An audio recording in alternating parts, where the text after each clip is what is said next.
This podcast is a proud member of the Edify Podcast Network. Listen to thousands of Christian podcasts at edify.app. That's EDIFI.app.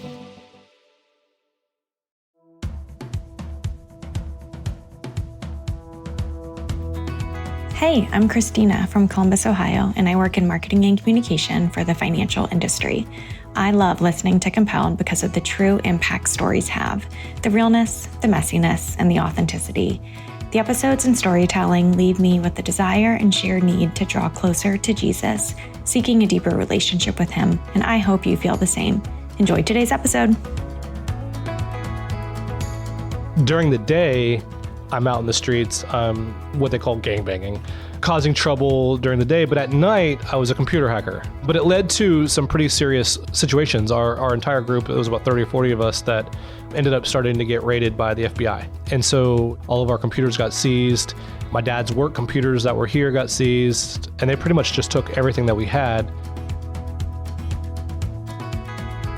I'm Paul Hastings, and you're listening to Compelled, where we use gripping, immersive storytelling to bring Christian testimonies to life.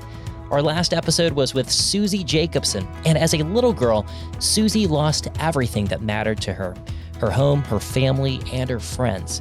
But in her loneliness, she found one friend who would never leave her behind. Again, that's our previous episode with Susie Jacobson.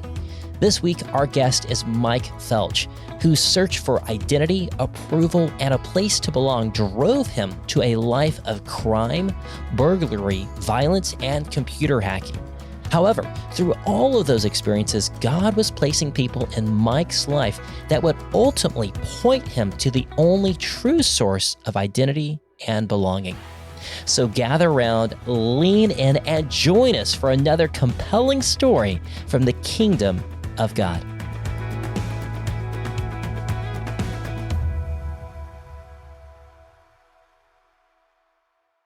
This episode is brought to you by the Worth Your Time podcast, where your host, that's me, Erica Anderson, brings you unique and interesting conversations with Christian women working in the intersection of faith, politics, and culture. See you there. So a little over a year ago, I was speaking at a conference in Florida, and I had a little booth set up for Compelled in the exhibit hall highlighting a few of our testimonies. And there were about 15,000 people at this conference, and I was in between talks, just hanging out at the booth, and I just so happened to strike up a conversation with another guy who was hanging out as well, waiting on his wife. And of course, I told him about Compelled, and he suddenly opened up about his own journey to the Lord. And of course, it was Mike. We exchanged contact info, and then that was that.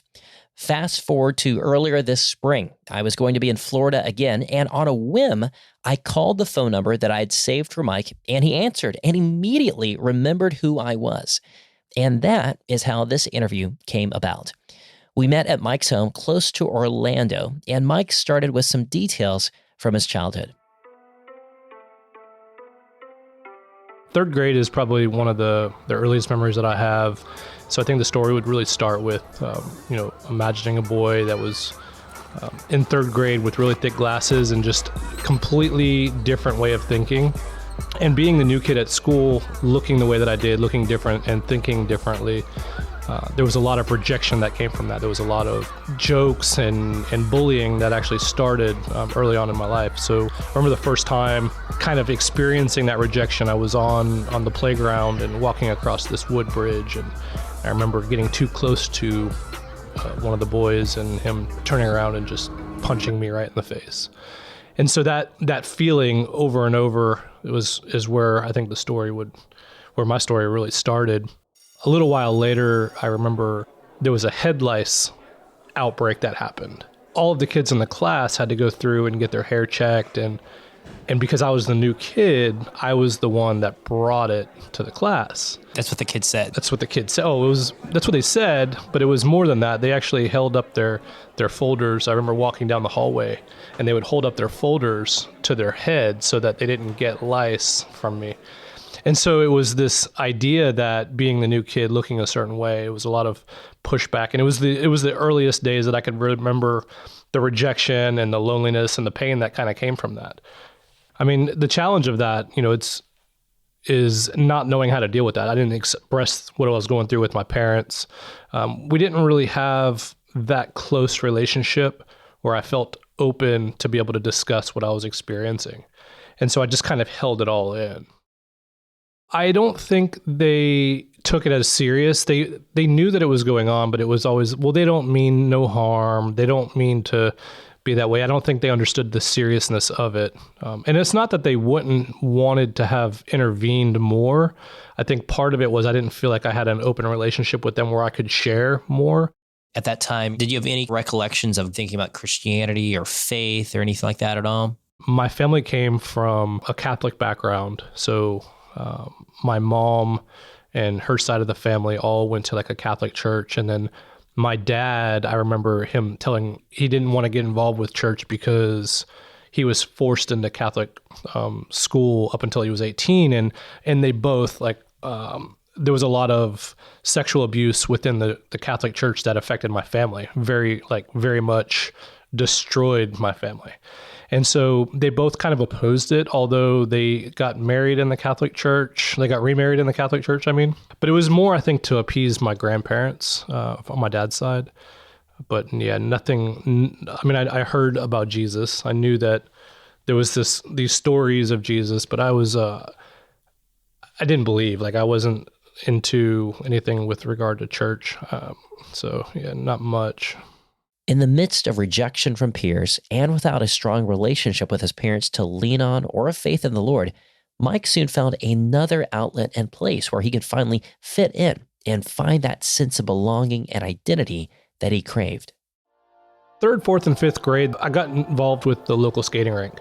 So the local skating rink was where everybody went to skate, and we would just hang out there a couple times a week. And despite the fact that I was experiencing a lot of the stuff that I was experiencing at school, I started to long to be accepted. I wanted to feel that I was a part of something, and I got pretty good at roller skating. Like, that was just something that came natural to me, and with that, there was also this idea of when you get good at the skating rink and you start becoming that, people want to hang out with you. And so there was this cool feeling of, I want to feel accepted. I was wrestling to try to achieve that by my appearance or how I skated or the roller skates that I had. So I was always trying to use different attributes of my life to make people think certain of me, whether it was a good thing or whether it was a bad thing. I really wanted to be wanted. And at the skating rink, a lot of people would do what they call couple skate. So, couple skate with girls. And so I see everybody around and they're with a girl, and I wanted that. So the skating rink was this idea that it brought this pivotal moment in my life on multiple different facets, but one being I met my first girlfriend there. And so that feeling of wanting to be wanted was finally being met. I finally felt that moment of, wow, like I have someone that cares for me. Yeah, so first girlfriend, I don't really recall how that broke up. Like, I'm sure if you asked her, she would say that, like, I broke her heart. At that time, I probably did. But that girl ended up we went our separate ways. So I don't remember. It was just like a skating rink girlfriend. I don't remember how you used to break up.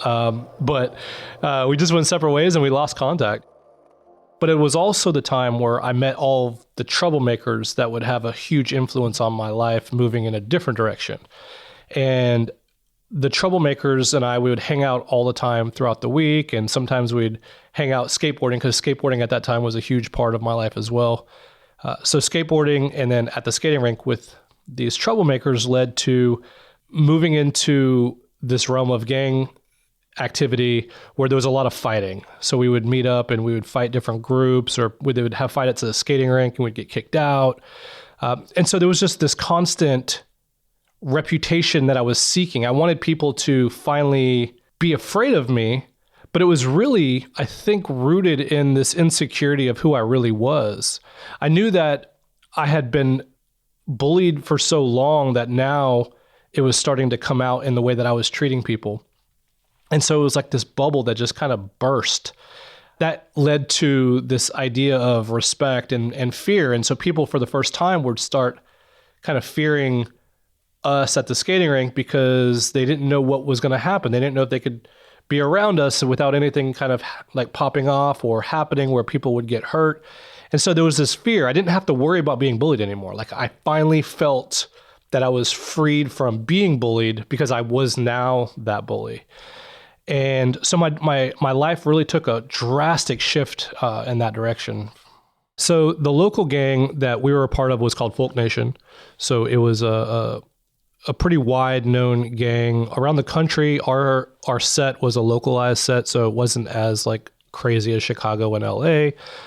There were guns, there were violence, there was thefts. There were a couple sets of Crip that were local, but Felch and Crip had a pretty strong united front together. They called it the 8-Ball, and it was this idea where Felch and Crip had each other's back, and then they both kind of collaborated against the blood sets that were local. But the blood sets were so small at the time that it wasn't a big gang feud, so it wasn't as extravagant as the movies and all of that. It was more a bunch of kids that came together that caused a lot of trouble, that grew up together, that ended up progressing into prison or juvenile prison or carrying guns and then fighting. And so it was just more of that side of it. My direction was more on the theft side. So at that same time, I got involved with a local car club called Crazy Minis. And so the car club, we would focus on rims and music and paint jobs and interior and car shows. And it was more a glamorous look at my car. People found their identity in their car. And so it was kind of built around that. And so for me, I found that once again, people would look at me in a certain light if I had the cool things, if I had the cool car, if I had the cool rims, and I had the big loud music. And so for me, I just started to steal cars, steal rims, steal music. I wasn't obviously working and involved in the trouble. And that was, kind of during the day. So during the day, I'm out in the streets, what they call gangbanging, causing trouble during the day. But at night, I was a computer hacker. So was that part of your gang activity or completely separate? Completely different. Like it was a completely different identity, right? You can't be a nerd and a gangbanger. Like I had to keep those separate. Nobody knew. But I grew up on the computers. My dad was a firmware engineer. So I grew up with him reverse engineering my Nintendo games, for instance, and trying to dump the EEPROMs and try to clone the games. And so I grew up in a household of hackers. So at night I had got involved with an online group, really. It was a hacker group. And the group was called Global Hell. And Global Hell was compromising government and college computers, and with the goal of leveraging those computer networks in order to wreak havoc on other online groups that were there at the time. But it led to some pretty serious situations. Our entire group, it was about 30 or 40 of us, that ended up starting to get raided by the FBI. And so my turn came, and me and a friend from another town over that I grew up with, we ended up getting raided by the FBI. All of our computers got seized. My dad's work computers that were here got seized. And they pretty much just took everything that we had. And it just kind of led in a different path. So I got hemmed up in two different directions, two different lifestyles that were going on at the same time. Mike's search for identity and belonging had brought him to not one, but two completely separate lives of crime. A self-proclaimed gangbanger by day and a computer hacker by night. And along with the FBI raid on his hacking activity, Mike's daytime gang and their burglaries soon caught the attention of the local police. I remember hanging out at a friend of mine's in the car club at his house at night. His neighbor and another guy from school came over, and they were talking about stealing Rockford Fosgate speakers. Now, Rockford Fosgate was the brand back then. That's what everybody wanted. I remember very vividly because it was a very pivotal night for my life. I went with them, and they wouldn't let me touch a vehicle. Like, they would just let me go, and I would be the watch out guy. I would stand in the road. All I had to do was just keep an eye out for cars that were coming while they went into the vehicles.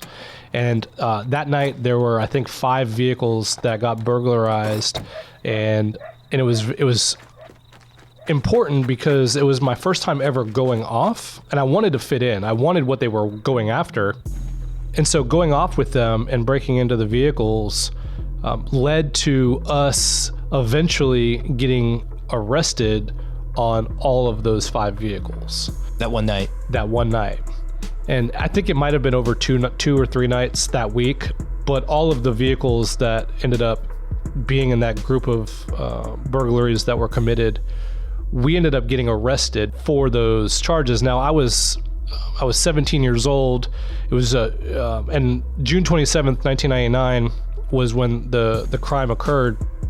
And during one of the burglaries, it was inside of a garage, and inside the garage, a firearm was stolen. And so it led to a first-degree felony, and it was a punishable by life crime. And it just so happened that on July 1st, 1999, they passed a law called 1020 life, use a gun and you're done. And it was this idea that they have a minimum mandatory sentence that if you get charged with this and you get found guilty of this, you have a minimum sentence that the judge has to impose no matter what. Now, it just so happens that was 3 days after I committed the crime, so it didn't fall under that 1020 life. But it was just that pivotal moment. That was actually the first time I broke into any vehicles.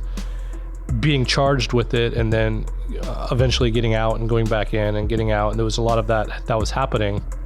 It pretty much catapulted me into it because now I have no reason not to do it. And I had to maintain that identity that people knew me as, the person with this or the person that could do that, whether that be, burglaries or fighting. And so I had to maintain that because that was my identity. That's how I identified myself. That's how I made people think of me.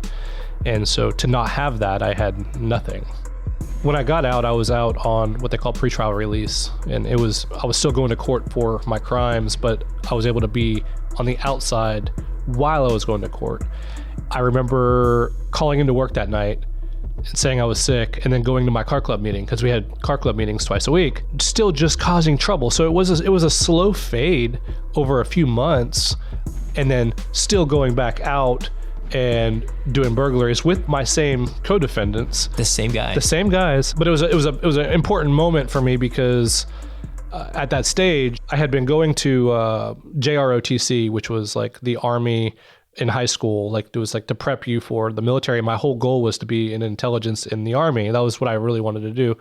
So being really strong in on the computer science front, and then in ROTC, that was my whole career. So 3 years into my high school, I pretty much destroyed my whole future. And it was at that moment where it was like, I'm facing this trouble over here. I've destroyed my opportunity on all of my investment in high school at this time for being able to join the military. And you lose hope. Like, that was the moment where I remember like just something inside of me dying. It was like my future, my hope that I had completely just dissolved.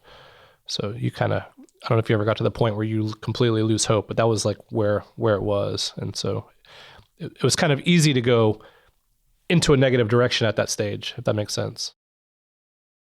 Even as Mike felt his future slipping into further darkness, God had placed a light ahead in Mike's path. A light he would encounter in a rather unusual place. More on that after the break. Last year, my wife and I discovered a new subscription series of beautifully illustrated books for our kids called Brave Books. It's about a group of animals that live on Freedom Island and have adventures that teach them timeless truths about important topics, but at a level that's appropriate for children. The first book we read in the series was called Elephants Are Not Birds. It's about Kevin, a happy-go-lucky elephant who loves to sing. But then one day, Culture the vulture comes to him and tells him that Kevin can actually be any animal he identifies as, including a bird. But of course, by the end of the book, Kevin realizes that he is not a bird. And in fact, God has beautifully created him to be exactly who he is, an elephant with special giftings and talents that are unique to him. Every book teaches an important lesson at an age-appropriate level, like the value of life, free speech, kindness, and more. They've got some great authors, including Missy Robertson and Kirk Cameron. And if you have a child or grandchild from age 4 to 10, then these books would be a great addition for your family. And I'm not kidding. We actually have over 20 of these books in our home, and we are constantly loaning out our copies. Check it out and get the newest book for free when you subscribe today at bravebooks.com. Again, that's bravebooks.com, and please tell them that Compelled sent you. If you're a young person, listen up. It doesn't take a pandemic to waste a year. There's a self-inflicted pandemic of young people wasting their year on overpriced educations they don't need or half-hearted attempts at working part-time jobs with an uncertain future. There is a better way to use a year. Unbound shifts the focus to building skills, gaining experience, and learning how to make wise decisions, all in the context of community. Unbound's Ascend program equips young adults just like you with the leadership training, professional skills, and network you need to launch into life. And with a job guarantee, you can be confident that Ascend will not only help you launch, but will equip you to make back your investment within a year. I personally know the team at Unbound, and they are excellent at what they do, and they're eager to meet you where you are at and journey with you to where you're headed. Learn more at beunbound.us/compelled. Again, that's beunbound.us/compelled.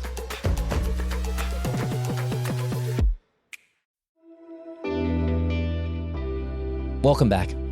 Up to this point in Mike Felch's life, his search for identity and approval had led him into two separate criminal paths, as a gangbanger and a computer hacker. But now with the consequences of that lifestyle catching up with him, Mike was about to be confronted by something else.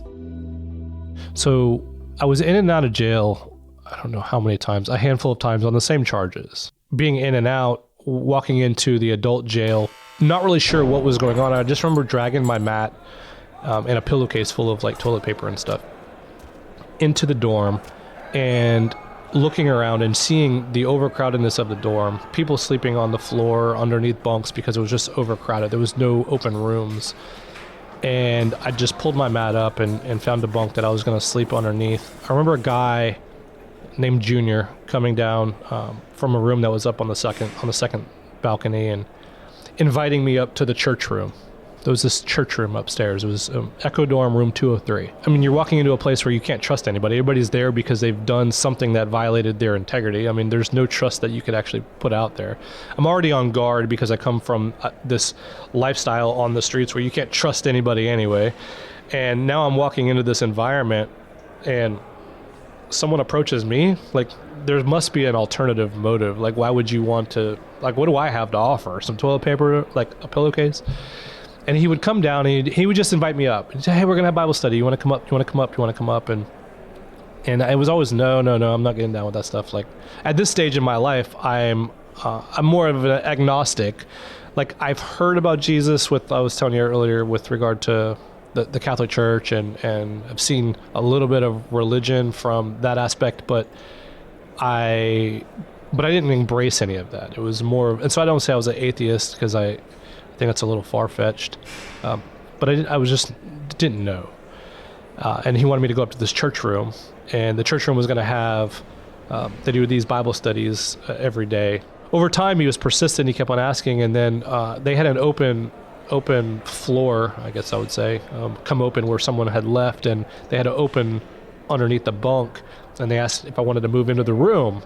The church room.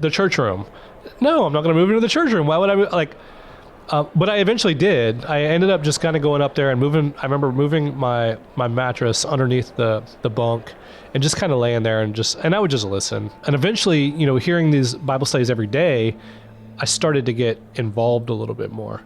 And I started, I remember his name was Tyrone. Tyrone invited me into one of the Bible studies, and I finally just kind of joined a little bit. I don't really recall like a big reason why. It was just kind of one of those, I guess I felt more comfortable about them. But it was something cool. It was something unique that I was witnessing kind of with the people that were in there. It was Junior, who was there on armed trafficking charges, and it was Tyrone, who was there for like armed robberies. There was one pretty interesting moment when I'm pretty sure it was Tyrone. It was either Tyrone or another guy in there. We were walking on the balcony, and it was 2 stories, and I just remember being overwhelmed looking at my charging dock, because my charging dock had 13 felonies, one of which was had the PBL next to it, which was the punishable by life, and an F1, and it was just overwhelming knowing that I got court coming up. I don't know what's going to happen. I don't know if I'm going to get out. I was wrestling with this, and as I was walking and talking, I remember him saying something like, you're so caught up, you're so worried about facing a judge for these charges, you're so overwhelmed with this, but what about when you have to face God for the life that you've lived? And it was this moment where I realized that it was what I get now. I get the whole Jesus loves me thing. I get the whole Jesus died for me thing. It wasn't this story that I heard or this thing that I would experience twice a year, going to a Catholic church. It was this idea that I've learned about Jesus in this church room over the last couple weeks. And now what you're saying applies to me personally. And it was this pivotal moment where it was like, the weight of my lifestyle, the weight of who I had became apparent, and it was what Christ died for. Like when you contemplate the sin in your life in contrast to the Christ on the cross, there's something about that just really resonated with me. It drove home with me for that moment. And it was really the moment where I accepted Christ, like where I could verbally confess and make Christ my Savior. And so that was the moment that really had that breaking point for me. It was after that, like Tyrone and Junior and I we would fast our meals, which is weird in jail because everybody wants food and you wait for your next meal. But we would fast our meals and we would donate them to one of the guys in the dorm, and we would spend that time praying. And we're doing this in jail. And I just remembered this, and I remember Tyrone really just driving us. We need to do this. This is what we got to do. And just kind of doing it, like not really thinking about it, but it was, we called it going to college, Bible college. We were saying we were in Bible college. And so it was just kind of this thing that the church room did, kind of coming together. So I just remember that being that moment for me where I really understood Jesus dying for my sin. It's in this church room, locked up with other convicted felons and hearing the Bible taught by fellow prisoners, that Mike discovered that true acceptance and belonging could only be found in Jesus. Shortly after this time, Mike was released from jail. But with the positive influences of the church room gone, Mike went right back to his old friends from the gang, and he quickly found himself backsliding into old habits. Mike had been happy to make Jesus his savior while in jail, but he wasn't really interested in making him Lord, which would become very apparent when God would send a familiar face to confront him. After I got out, my life went back to that same lifestyle. There wasn't really any life change. There was no fruit in my life. I mean, there was some actions that we kind of did, but I really do believe at that time, it could have been jailhouse religion. And I remember like a month after I got out, I couldn't find my Bible. I brought a Bible out that I had gotten from within the dorm. And I remember couldn't even find my Bible. And I remember going through my closet trying to find the Bible, and I couldn't even find it. I don't even know where it was at. I don't know where it went. And that was when I was like, okay, I'm back into this old lifestyle. I've fallen. I was slipping, and I knew I was slipping, and I was hanging out with the wrong crowd again. I remember getting back involved with the car clubs, me and my co-defendant again, meeting up. And I remember the first night we went back to steal cars or steal some rims. It was this adrenaline rush, and it was this fear, but it was this fun that we were pursuing that felt good, even though it was really bad. And it was this unhealthy, good feeling. I don't know really how to describe it. I knew it was bad, but it made me feel good, and we pursued it. And it was that night that just set things off where we were back into it. I just remember that being that moment where now we're doing it again. And I remember the local police department were really trying to catch us. They knew that we were doing it. I don't know how they knew. I'm sure they're just good detectives, but they knew we were doing it, and they were harassing the car club. They would come to our meetings and our meetups and our car shows, and they would always show up, and they would come, and they want to check everybody's identity, and they wanted to know where I was, and I would hide or I'd run out the back before they pulled in. And I wasn't being arrested or questioned for anything. It was just they were really zeroing in, knowing that we were doing something and looking to get kind of caught up. And I remember the car club telling us that we had to scrape.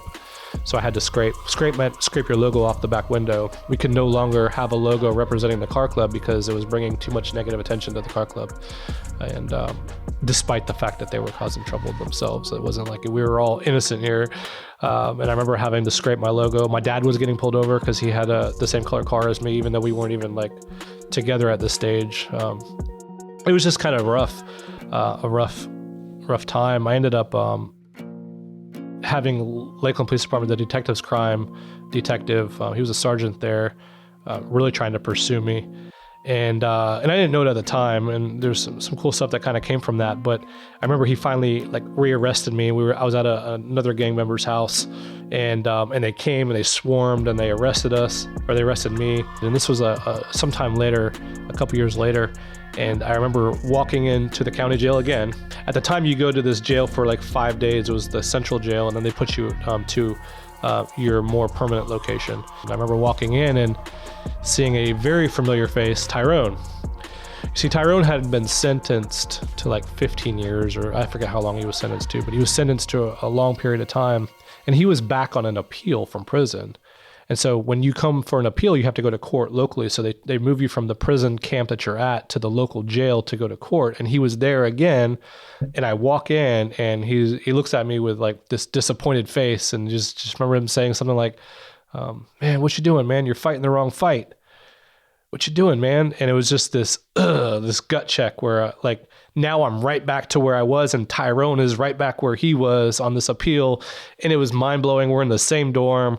We're going through the same thing. I'm getting chills just even thinking about it. And God really used Tyrone in that time to really realign me and recalibrate me, like my life and my direction on God. And so I knew like it was at this stage, it was impossible for me to change on the outside without fully surrendering to Christ. And I remember getting out, and it didn't change anything. It realigned me for that time, but it didn't change anything again. So if you would have asked me at that stage whether I was a Christian or not, I probably would have said yes. I think the problem was, looking back at it, there was literally no life change. There was no repentance. There was no good fruit in my life that was happening. I didn't have any healing. I wasn't walking by any sort of faith in God and trusting Him as my provider. I was simply just professing just really empty words. No lordship whatsoever. He was my Savior. I made Him my Savior, but I'd never made Him my Lord. There was a complete separation there. It was still me being the Lord of my life. After Mike's next release, he wasn't really any different. He was still the same guy, and he had every intention of going right back to the same group of friends and pursuing the same lifestyle. And over the next 2 years, he was basically in and out multiple times for various things, but would always go back to the same set of troubled friends. And any thoughts he had had about finally following Jesus would just fall to the wayside. It was a different type of trouble. It wasn't really gang trouble. It was just more of the local drug scene. Yeah, just had some really bad experiences in that. There was some gaps there where I was on the run for a while. I had warrants, and they were looking for me, and I ended up getting picked up. And it's all kind of a wash. It's really difficult to really remember because I think I want to say like maybe 10 arrests for those charges total by that stage. That includes like the violation of probation, because I was on probation for a while, and then I got sentenced to house arrest, and I violated house arrest. So there was a lot of these weird, violation charges where they kind of bring you back in and you go back through the whole process again. My family had already kind of went their own separate ways. So my parents went through a really bad divorce earlier when I first started getting into that trouble. Around 17 or 18 is when they started really having a rough stage. And so my sin with the pressures of their sin, and my lifestyle and the pressures of their lifestyle, and neither of us having Jesus, really put a lot of weight of what I was going through on their marriage and really just destroyed it. So my mom and my brother and sister ended up moving off to Arizona, and my dad kind of went into the streets and was homeless for a little while and lived drug house to drug house, sleeping wherever he could on drugs. And we lost the house, we lost the cars, we lost pretty much everything. And it put a burden on my mom to get my siblings away from the trouble. And so I obviously couldn't go with, because I was wrapped up in going to court and doing all that. So I was kind of left without family. And then the only friends that I have were trouble.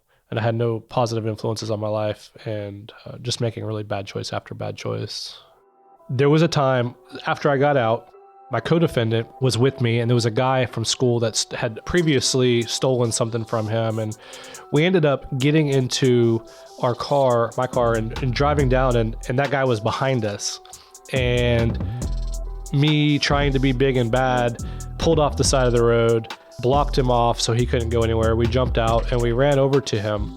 We were gonna just hurt him. My co-defendant stayed back, and so it was just me by myself with him, and he pulled out a baseball bat. I didn't have anything, and by this point I was already very aggressive, and he turned around to run, and he swung the bat at me twice, and he shattered my elbow. My elbow was just blew open. My arm was bleeding everywhere. We got back in my car. I didn't live but like maybe 5 minutes down the road. We pull into the driveway. They call the ambulance or 911, and so we're sitting there, and I'm holding my elbow, and they take me to the hospital. And when I was sitting behind the curtain, they said I had a visitor. And I didn't know who would know. This was all real time. This was all something that, like, who would know that I have a visitor? Why would I have a visitor? And Tyrone walks in. See, Tyrone won his appeal, was on the outside. Tyrone ended up driving by my house because he has like a lawn service or a tree service company. And he remembered where I told him I lived, and he saw the ambulances there. He had stopped by to find out what went on, and then saw that I was in the hospital, and then came to Bartow and then walked in. I don't really recall what he was. I don't even remember the moment. I just remember him walking in and us talking, and he's probably disappointed again, but he was probably smiling, because if I know Tyrone, he's always upbeat, always encouraging, always not condemning for what I was doing, but always trying to lift me out of that. Tyrone's random appearance by his hospital bedside shook up Mike, but it still wasn't enough to dissuade him from the path that he was on. But a couple of years later, at age 24, Mike's life had pretty much hit rock bottom. A good friend had just been federally indicted for armed trafficking. He had other friends who had died from drug overdoses and violence. His family was a wreck, and Mike's life was pretty miserable. Something had to change. And maybe, just maybe, Jesus had some answers. I just remember starting to remember the stuff about God, and I remember I got a Bible. Actually, I got a Bible from a guy who gave me his desk. He gave me a desk, and in the desk was a Bible. And I remember just going through the Bible and thinking I want to read this. I remember living at our house, and there was a lot of drug activity that was coming with my roommates and other people that were there. And I remember trying to do a Bible study, and then there was weed smoke everywhere. So you're kind of trying to clear it out of the area in order to read. And I just remember hitting the stage where I didn't want to go hang out with anybody anymore. I didn't want to go to the local bars or go fight. And I didn't want to anything to do with the drugs. And I just remember coming to this grip where I was so sick of life. Where I was at and who I was around, and just didn't want it anymore. I just wanted to be done. But I didn't know how to get there. I didn't know what I was doing. And I remember being in this room where this desk was at, and I remember just crying out to God. Probably a lot of doubt was in my words. I'm sure of it, because I don't even recall being confident in what I was saying. But I just remember crying out, Lord, just if you're there, you gotta, if you fix me, I'm done. I'm done with all this. I don't want to do this anymore. And just being broken, not drunk or not any of those things, just literally broken. And that's how I could describe it. I started to read my Bible more. Now I'm wanting to read my Bible. And I remember talking to one of my friends. I was I don't know what I'm going to do. And he said, why don't you just move to Arizona? No, I'm never going to Arizona. That's where my family's at, but I'm never going out there. And I remember opening up and the Saul to Paul conversion. I remember that story, just reading it and going into the desert and leaving what you have behind, and him being blinded and being let out. And I felt you know what, maybe this is what I need to do. Maybe I need to go to the desert. Maybe I need to go to Arizona. And it was just this super cool moment where I felt finally I have maybe I have some direction. Maybe this is where I need to do. I don't know if it was really God. Looking back, I know it was God, but at the time I'm not processing it as the Lord speaking to me. It was just this more kind of unique situation. I ended up going out to Arizona, and it changed everything.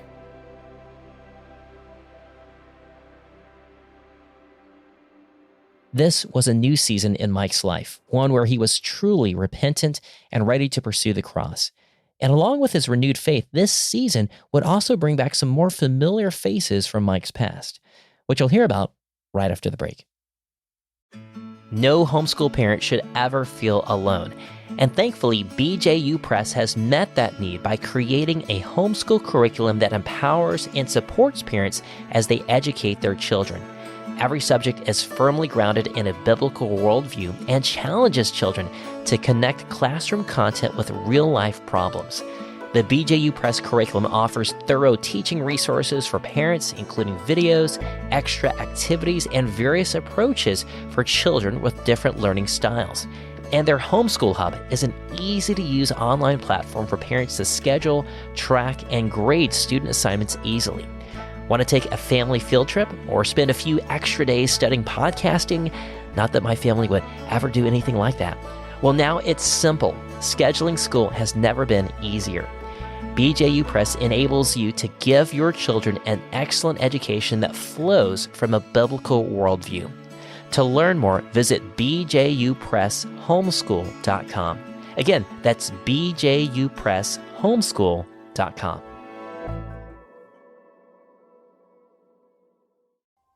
For the last 11 years, I've been a member of MediShare, a Christian healthcare sharing ministry focused on meeting the healthcare expenses of fellow Christians. In fact, over the last 30 years, MediShare members have collectively shared over $6 billion in medical needs. And it's because it's an explicitly Christian ministry that my wife and I always know that whenever we send in our monthly portion to help someone else meet their medical expenses, it's always for a medical need that's in alignment with our Christian values.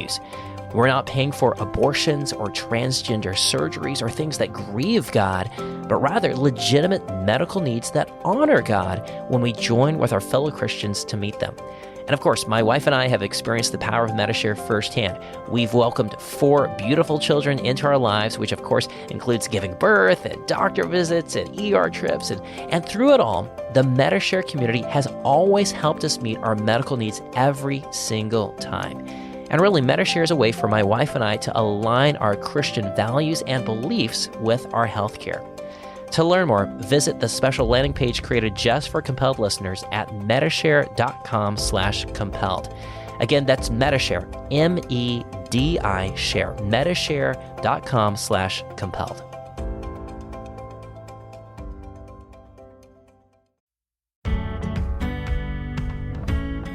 Welcome back to Compelled. Mike Felch was now fully committed to his relationship with Christ. Jesus wasn't just his Savior, he was also his Lord. In November of 2005, Mike left his old friends in Florida and moved to Phoenix, Arizona. His mom was there, along with some other family members, but for the most part, he didn't really know anyone else there. But Mike began to see God replace his old, unhealthy relationships with new friends and new community. And through these relationships, Mike began to develop his true identity in Christ and a sense of belonging in God's family. So I'm out there, I get plugged in at the local technology company that most of my family that's out there worked at. And so it was the first time my career started to get going and redeemed. My skill sets were finally being put to use in a normal environment, like a corporation. And I remember being invited to this church event that was not too far from where I was at by someone on MySpace. And it was this church that started out of an ASU ministry. It was all people my age, so it was super cool. And it was this unique environment. I'd never been to a church like that, and it was just getting connected with them. And they were all mostly pastors' kids, so really good people, genuinely loving each other, never stolen anything in their life, lived a really good quality life. And then you got me coming into this where it's I'm leaving all of this baggage and leaving all of this stuff behind, and I'm getting out there. I still wore baggy clothes and I had gold teeth and they didn't know what to do with me. They just loved me. They invited me and they started discipling us twice a week. We would meet with them. And it was just this I got thrown into a solid group of people that would be there for you. And it was unique because when I first started following Christ, right before I moved out there, everybody pushed me away because now it's conditional. Now I'm a Bible thumper. Now I'm trying to be holier than thou, is what they would say. And because I was talking about God a lot, not wanting to do what they were wanting to do a lot. And so it started to kind of ostracize me anyway. So it was just kind of cool to go from one group that rejected me for no longer being a part of what they were being a part of to a group that accepted me into what they were being a part of just because of what Jesus done for their life. And they started being an example to me. And the Lord just consumed me. Like my old ways were broken. I was being transformed. I was falling in love with Jesus. I was reading daily, doing my devotionals, putting a big focus on my relationship with him. It wasn't like about this whole going through the church motions. Like I lived a fake life for so many years that I didn't want to be a fake Christian. I didn't want to be like a Christian that just goes through the Christian things, but I didn't want that to be me. I wanted to be just in love with Jesus and let him do whatever he's doing in my life, wherever it's at. In that group, like there was a lot of people that we were hanging out with at the church, and they were married though, right? So you had the pastor and his wife, and then their children were married, and he was like the assistant pastor, and we had a couple other couples there that were either dating and about to get married or were already married, and it was like, once again, me, like I'm here. And so I'm wanting that. I'm wanting all that the Lord has, and I'm just wanting to see what he has for me. Does he have anything for me? And I remember praying about it, and then being at work one day and my phone going off, and we had like those old school phones. They didn't have like the smartphones that we had now, but you had like a little web browser on the phone. It was like this little flip phone. And I remember opening it up and seeing I had a MySpace message, and I clicked on the message, and these phones were like, the LCD screens were like horrible. And I could make out a picture, and I knew who it was. I could recognize it. And I was like blood rushing and urgency. Like I want to open the message, but then like, I'm also kind of scared to open the message. Like, I don't know. It was just this weird mixed emotion that I remember feeling. And I knew who it was, and I clicked on it, and I opened it up, and it was this girl from Florida that I had known from a long time ago. And we started talking, and the girl I recognized, I had tried to find her previously, like 2 or 3 different times, and I'm pretty savvy with computers, yet I couldn't even find her. And so it was her. She sent this message, and she wanted to come visit, and she was going to come out to Arizona after a while. We were talking and staying up and just talking all night, and we're connecting like you never believe. And she wants to come visit, but she says, before I come out there, you need to make sure that you buy a pair of skates. Every time, dude.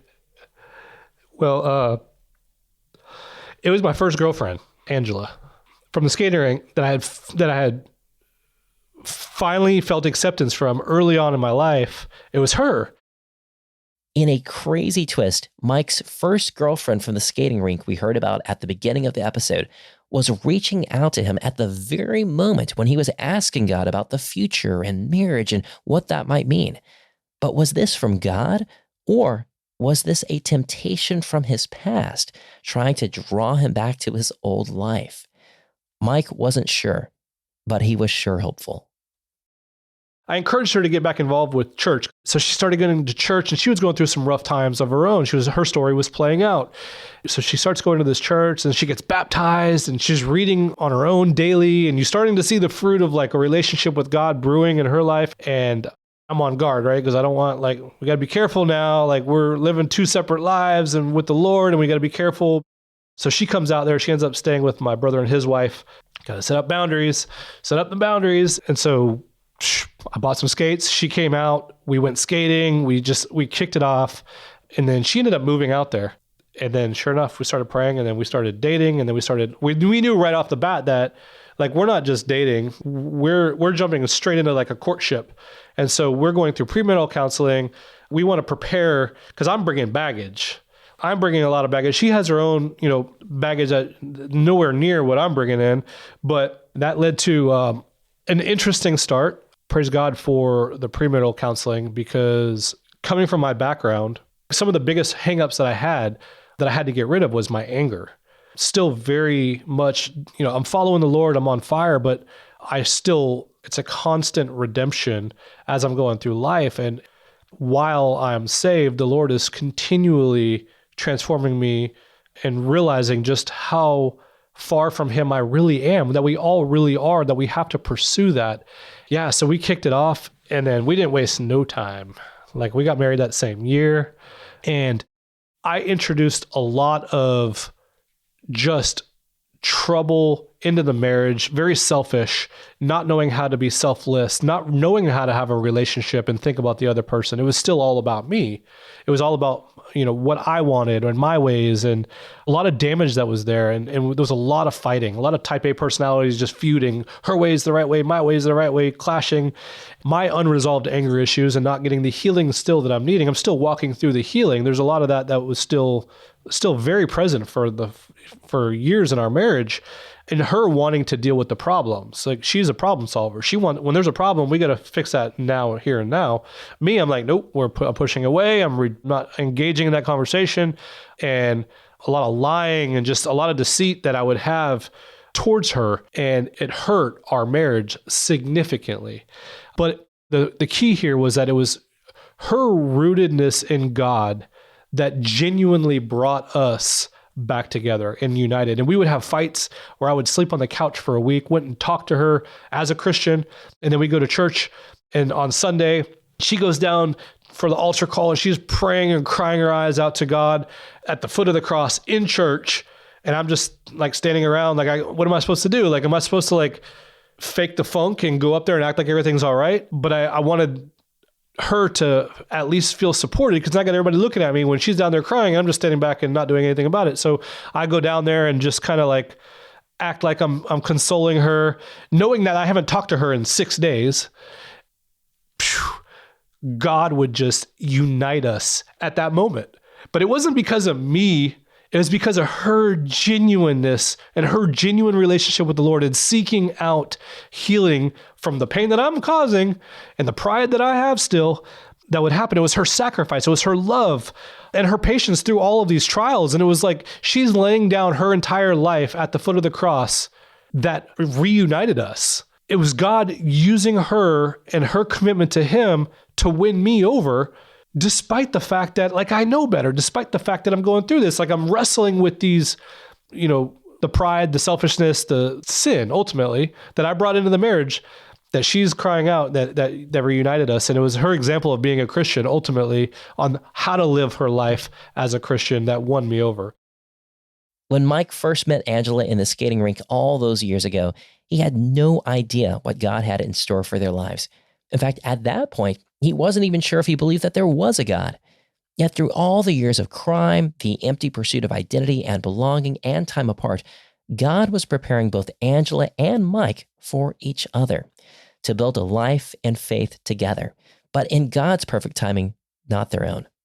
And as Mike has just mentioned, the path wasn't always easy, but it was worth it. And what a stark contrast from the old friends and old habits he used to have. As our interview came to a close, Mike had one more story to share. It took place about 10 years ago in 2012. Mike and Angela had moved back to Florida and were plugged in with their local church and helping out in ministry when Mike received an unexpected phone call. At this stage, my wife and I we're doing high school ministry. I got a phone call on a number that I didn't recognize, and the guy was from the church that I was going to at the time. And he wanted to know if I was interested in being a part of a prison ministry. It wasn't the first meeting. I think it was the second meeting. Well, it was either the first meeting or second meeting. We got together, and the leader, the guy that had called me, before he started, he said he wanted to talk to me. And so he pulls me aside, and he's like, "You're not going to believe this." And I'm like, "What's going on? What did I do? I know I got a criminal background. Like, can I not go into the prison? Like, what?" A lot of stuff's going through my head. He's like, "You're not going to believe this." And I said, "Okay, what's up?" He looks at me, he's like, "I'm Miles Watson." And I'm like, "Okay, I don't know." That name at the time didn't ring a bell. And he's like, "I was the property crimes detective over Lakeland Police Department. I was a sergeant over property crimes that was out pursuing you for your charges." Like, that was me. And it was like this moment where I look back at that moment, and I already knew that it was the Lord pursuing me through Tyrone, through the church room. I had all of these moments of my arrest that was God pursuing me. That's what the whole thing was about. I know that now.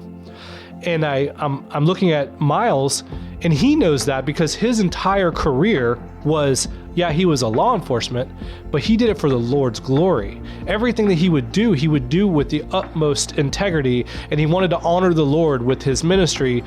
And so we just embraced. It was this moment where we both knew, we both seen two different sides of the story, but we both knew that it was both the Lord pursuing me and the Lord using him to pursue me, that we just embraced. It was just this awesome celebratory moment that really just connected us. It was super cool. And so we got to go in the prison united. It was a united front, which is actually a really cool testimony. Because in prison, people don't like law enforcement. In fact, a lot of people that are involved in the prison ministry don't want people to know that they're law enforcement because it sets up a barrier. Like it sets up this thing where you kind of get rejected by the inmates a lot. But we got to go in as a united front. And at this time too, I had reached out to Tyrone because I'm involved going back into the prison. Like, of course I want Tyrone to go back. We used to do church together when we were incarcerated, and we called Junior, because Junior was out at this time. And when Junior got involved, so it was Junior and Tyrone and me and Miles, and we go into the prison, and it was the most fascinating experience ever to be able to stand in front of, I think it was 42 guys, arm in arm in arm in arm, sharing how the Lord has turned our hearts towards each other. So ex-felon with a law enforcement, the dude that brought the ex-felon to come to know Jesus, and we're just sharing it all as a united front in the prison. Most amazing experience that I've ever had. Nothing that we could have ever done to put that together. 100% only because the Lord did what he did through people that wanted to surrender their life to kingdom business. And it was just this awesome experience. A lot of really great relationships that kind of came from that. And it was really the outflow of our relationship with the Lord in the prison that made that happen, ultimately. I appreciate you making the time to share this story, what God's been doing in your life. I'm eager to see how the Lord continues to use in your story. Yeah, no, thanks you're doing the Lord's work, man.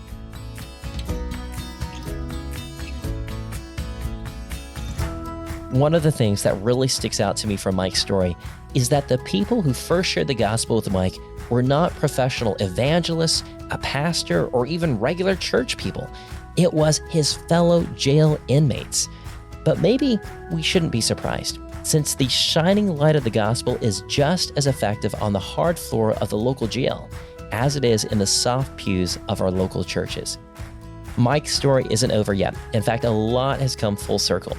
Mike is now a highly sought-after computer penetration tester, which basically means that he's a computer hacker, but for the good guys. And among other things, he's had the opportunity to train law enforcement, the military, and even the Navy SEALs about information security, and was even invited by the Department of Defense to hack the Pentagon.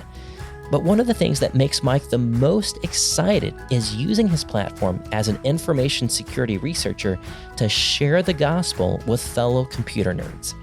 And in case you are wondering, Mike's dad is no longer homeless. In fact, he just came to know the Lord a couple years ago and is on fire for Jesus. And actually, he works alongside Mike in the computer security industry. And in a crazy twist, the governor of Florida actually pardoned Mike from his crimes last summer, and Mike is no longer an ex-felon. His slate has been wiped clean. In fact, in the state's eyes, it's as though he never committed a crime in the first place. And there's a serious parallel with the gospel right there, isn't there? If you'd like to engage further with Mike, then head over to our show notes at compelledpodcast.com, and we'll include links to Mike's website and Twitter account. If you know someone who should hear this episode, please take a minute and share it with them. Maybe they're going through a struggle right now. Maybe they have a child that's gone wayward, but know this: if God can redeem Mike's life, he can redeem their life too. And by the way, wasn't it cool in Mike's story how God kept on sending this one inmate, Tyrone, in the most random moments and context to continue convicting and prodding Mike away from his old path of sin? Well, there's actually more to that story, and in fact, the same day that I interviewed Mike, I also interviewed Tyrone, and we will be releasing Tyrone's testimony in our very next episode. And if you stick around to the end of our credits, you can actually hear a sneak peek from that story. But here's a quick synopsis. From childhood, Tyrone was a habitual thief. If he wanted something and didn't have it, he would just take it. And eventually, as an adult, Tyrone was sentenced to prison for multiple armed robberies. But as Tyrone was groping through the darkest moments of his life, there appeared a spark of hope. So just stay tuned to the end of the credits to hear that sneak peek. If you'd like to help create more stories just like today's, then please join Compelled as a one-time or monthly supporter. And as our way of thanks, monthly supporters get access to each of our episodes 1 week early. Get started at compelledpodcast.com and click donate. Today's episode was edited by Will Jackson, story editing by Nathan Webster, sound engineering by Zach Fowler, and our associate producer is my beautiful wife, Sarah Hastings. I'm your host, Paul Hastings, and you've been listening to Compelled. We'll be back with another compelling story 2 weeks from now. We'll see you then.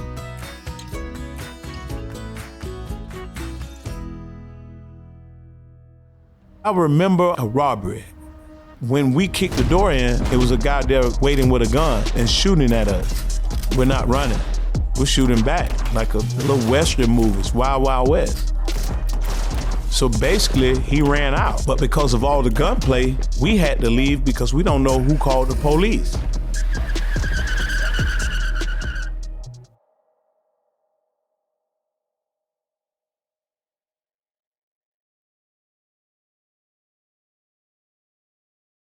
This episode is brought to you by the Worth Your Time podcast, where you'll hear from Christian female entrepreneurs, politicians, ministry leaders, authors, athletes, CEOs, and more. I'm Erica Anderson, mom of two, writer, and host and creator of Worth Your Time. I created this podcast because I wanted to hear from more women like me who were interested in the intersection of faith, politics, and culture. How do we navigate the choppy waters of partisan politics? How do we engage with culture honorably as Christian professionals?